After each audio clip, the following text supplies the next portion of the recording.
guys. Welcome back. No, I sound like I'm a dying cockroach. No. No. No. Really? Yeah. But hi guys. Nice and calm. Answering some questions about year abroad and ideas you might be thinking about, things you're considering. Yeah. Sorry, I'm not even looking at the camera. Okay. So we're coming with some Q&As for you about the whole year abroad experience. What you might be thinking of, like what you're considering, where you should be going to, what you should be saving, looking at costs. We're going to be answering quite a lot of questions about all of that. So yeah, stay tuned in. And if you have any more questions, leave them down below. Leave them down below. We'll be ready to answer them in any video. Yeah, send them to us in some format and we will get back to you in another format. Cool. Yeah. Let go. Let's get it. So, should I do a year abroad? You're asking me.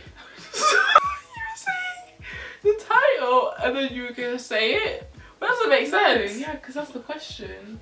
Oh yeah. Okay, again. The question is, should I do a year abroad? What's your answer? Honestly. I think personally, it depends on you as a person. Depends on maybe your subject and like what you hope to get out of a year abroad. So like, I feel like when you assess that, you'll kind of know. And if you don't know, you can speak to your year abroad advisor in your uni, or you can watch YouTube videos or ask other people you may know about their experience. So I feel like it's really up to you to decide if you think you're suited to a year abroad, but I definitely think it's a really good experience and a really good thing to do. So my answer is just yeah, because I really wasn't considering doing a year abroad at all. Like, it wasn't up until maybe 3 weeks at most before the application was due in that I was like, okay, cool, let me apply for it. wow. So when I was researching my unis, I had to do it quick. But that was because I didn't really consider it at all. But yeah, I had a lot of friends who wanted to do year abroad, so I went with them to the fairs and it's like, oh, actually this is going to be a really amazing opportunity. One, like, I think a lot of people just want to travel, but also just to look at, because I study psychology, just to understand mental health, or just to understand my subjects from another country's perspective. I think that's something you should just be gaining from year abroad anyway. So yeah, that really drew me towards it. Can you afford it? Big question. Can you afford it? Can you afford it? Can you afford it? Can I afford it? Can you afford it? I don't know. We'll Can see. I afford it? Amen. Work hard from first year to make it easier for yourself to be able to go to certain countries. I will come back to that in a bit. Prep. I don't know. Prep for it if you want to do it, and if you don't know if you want to do it, just like help keep your doors open. But yeah. Yeah, with what countries to consider? How do you go about doing this? Ooh. With that, I would say do your research again, and research times 3. Like, you might have a country in mind, like so I feel like a lot of people like to go to North America. That's very popular in our uni anyway. But when you start doing research, you have to research, does that uni do your course? What's the size of the uni? What's the like area like, or the state in itself? How expensive is it? What's the house in like just when you're researching, like, cover all your bases. Like, on our uni there's lists of stuff to look at. And if you want us, we can do a video on that kind of thing, more in depth about how to choose a country to go to. But make sure it's suited to you. I think finance is a big point. Like, make sure you can afford that country, because there's so many hidden costs in North America. Some other places might be cheaper and might be better for you. Don't just think, okay, I want to go here, so I'm not going to put anywhere else down. Because I feel like you can't do that one. Yeah. Don't close your mind. And in our uni you can't do that anyway. So in our uni we had to pick our top 3 options. So we had to pick 7 options, and the top 3 of those had to be in different countries. So I think just research. That's all you can really do. And from that kind of ethnic minority background. Be aware of where you can be safe to live in. Look at blogs and stuff. Look at vlogs. Look online. Like look on YouTube, things like that. People's their personal experiences. And that will give you a real insight as to, okay, even if this country is known to be kind of a little bit racist, they found that this place was actually quite good where they could live in comfortably and nothing happens to them. Like things like that you really need to consider. Are you going to be safe to actually live there? Be aware of it, but also don't limit yourself by it. Yeah. In the sense that it's like, this person's word is that, that's that on that. Like, no matter where you go, there's going to be places that seem generally bad and you could have a good time there. There's going to be places that seem generally good and you could have a terrible time there. But like 99% of people have a great time when you're abroad, so I think you should take that in mind, considering a big chunk of those 99% of people maybe didn't get where they wanted to go. They're like in a completely different country, but they always say it's like the best year of their lives. So yeah. How do I properly consider costs? Okay, so do you wanna if you're expensive? Yeah, let me tell you something. Cost. So I had to just stare into the abyss just because it hit me. North America, Cincinnati, Ohio to be specific. I think it is similar for a lot of states because I have a few friends who are in North America as well, the USA, and it's pricey, it's real pricey. Also think about exchange rates because it might be like higher numbers and it might not be that deep, especially like if you're from the UK where there's like a stronger currency than a lot of places. I have about 4 or 5 different fees I have to pay my uni, health insurance, think about flights and flying home for Christmas, etc. Fees for my accommodation and rent because I'm living privately. What other fees? Visa fees. Those are some hidden fees. I've hundreds of dollars actually. Hundreds of dollars of fees. There are hundreds of dollars of fees. But like, as I said, done my research. I could afford it. So, and even like assessing your student finance, how much you could get, filling that out as soon as possible, so you can see what you're working with. It's really important knowing how much you might need to make in the summer, how much saving you have already, who can support you from home. So like, just assess your avenues of money because there are a lot of costs. Booked your boy in bed location.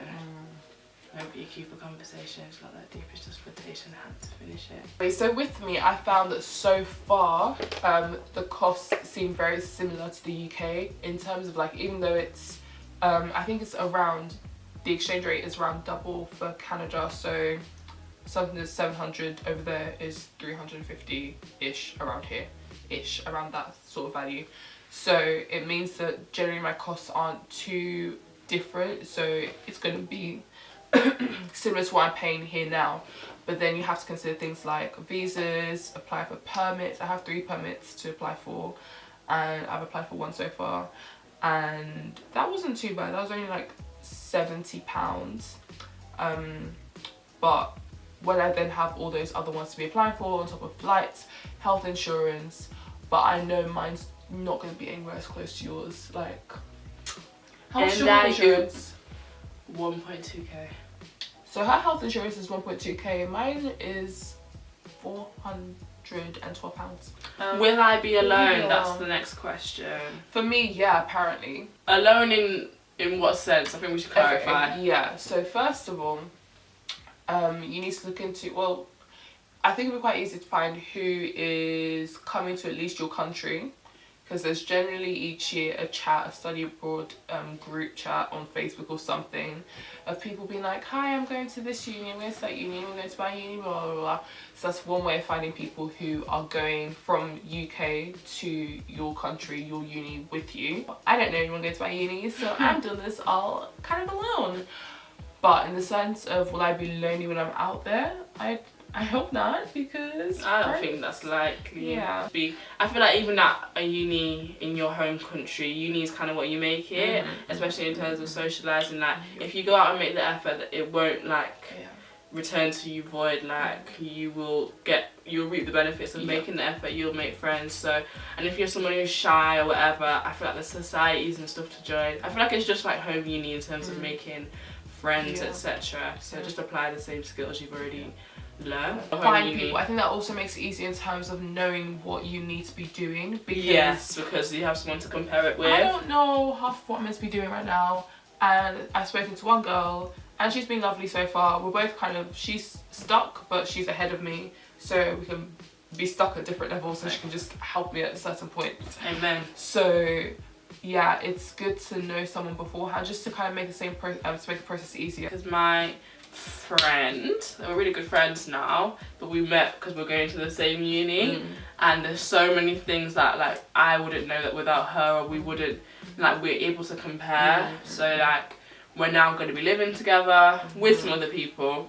We'll be living together, we send off forms together, we book our embassy visits to the visa office. So serious, man. Yeah, so like it's really handy knowing someone that's going to the same place. So if you can. How to save? How do I save for my year abroad? The visa fees, the uni fees, your accommodation. I think those are the main things. Maybe food as well. Yeah. So really, those are the 4 areas you kind of need to cover before you think about like living and stuff. Yeah. So once you've covered those 4 areas for the country, you can you can do that as soon as you know where you're going, I feel like. And then from there, just if you have the money already, you're set good. If you don't have the money, you need to think of how you're going to get that money. I know of friends who have very sweet student finances, so they're getting upwards of 9k, and it's nice, and I love that. So they're kind of able to kind of live more comfortably, especially in the case that they're going to countries where living expenses aren't as high. So it's a very nice, like, you can live off your student finance. If your student finance is nice like that, then it makes it easier for you. But if it's not, then just be aware that you need to be working, and you need to be saving in some sort of way. How much you choose to save, that's kind of left to you. It depends on how much travel you want to do when you're out there, how much you're going to be going out when you're out there. But they're also certain beyond sites. those 4 things because those things are just compulsory. This is about living. Just think about what you want. How it links into your course. How much of year abroad? How much does year abroad count? Your degree. Yeah. She's tired. Find out. Yeah. I feel like a lot of this video is research. I don't think I know. I think mine counts for 10% or 12%. I'm not sure, but I think it's 6.25% to be specific. And some people's courses is compulsory, some people's courses it's not, some people's courses it benefits, some people's courses it counts for barely anything. It's does it literally count? an essay you write at the end. I know there's one course they literally write an essay at the end of the year abroad experience, and that's what they use. That's me. To wait. Is it you? You're joking? The essay's very long. It's 5,000 words. So you go out for a year, you enjoy for a year, you write 5,000 word essay, and that's it. That's all that counts. So all the grades and everything you did beforehand doesn't count. However, employers sometimes ask what grades you got in year abroad. So it doesn't count, but it's like first year doesn't count. The better you do, it'll help you. Do you know what I mean? That's true anyway, yeah. So like, get your grades. Just do well. Y'all is still awake? Y'all is still awake? Okay, so we chilled, we ate, watched Black Mirror. What? Oh yeah. Praise made rice and stew, you know, at 1 AM. Did you not see? With me. No. We were enjoying. With me? Yeah. I want some. It was sweet. How long is the process / what does it entail? The process is long at our uni. Long. It's very long. Like. Yeah. No. Carry on first. Yeah. I was gonna say it depends on which uni you're going to first of all. Yeah. Because it's like as much as it's long at our uni, it's kind of out of our uni's hands. As soon as you've been nominated towards your uni, that's how it works in our uni. They're in contact with you. They tell you what they need from you. It's not like, oh, I find out and it's bish bash bosh. It's sorted before exams. It is now June. I finished my exams, and there's a lot more to do. Have I booked flights yet? I haven't. Have you? What have I done? First of all, you apply for the process is this in our uni. Yeah, true. In our uni, you apply for year abroad internally. You then have the kind of whole uni process where you then apply on the whole proper system. and then from there you get nominated, and that happens. So we did that in November 25th, I think. Yeah, and then when did we find out? February 7th. Yeah, That was a good 3 months. a good 3 months. And then after that, it's just like, oh, this is my uni. What now? Some people didn't get contacted again till April. I do not get contacted till May. I got contacted in February, in March, in April, in May, in June. They are very on it, my uni. That's kind of rare. Yeah. So like, your uni didn't really tell you when that uni is going to be in contact with you, because it can't keep up with that many unis around the world. So as soon as you know where you're going, you're kind of out of your home uni's hands and just in the hands of the other uni. So it takes a lot longer than you might think. It does. And it's just, don't get frustrated by it. It's all part of the process. It just takes a long time anyway. And also it's very helpful to speak to people, again, who are going through it with you. So you know that it's not just you who the uni has a reply to. Oh, travelling. Would you like to travel with here abroad? I mean, I would love to, but do you know what I mean when we're talking about costs? Oh. Yeah. I will be doing up enjoyment. Must be nice. Yeah.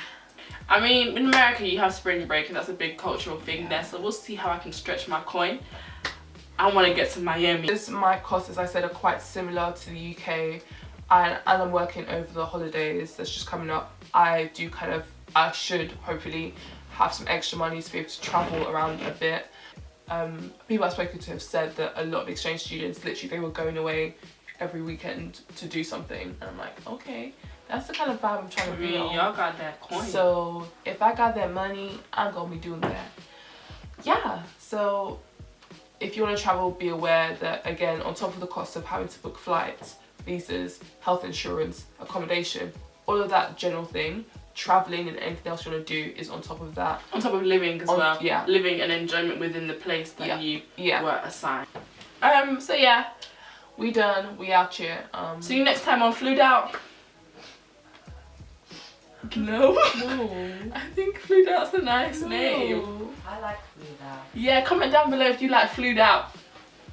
It's not gonna be on the video, but then if you do, comment down below. Comment down below if you like Flued Out. But anyway, deuces. See ya. Bye. Bye. Okay.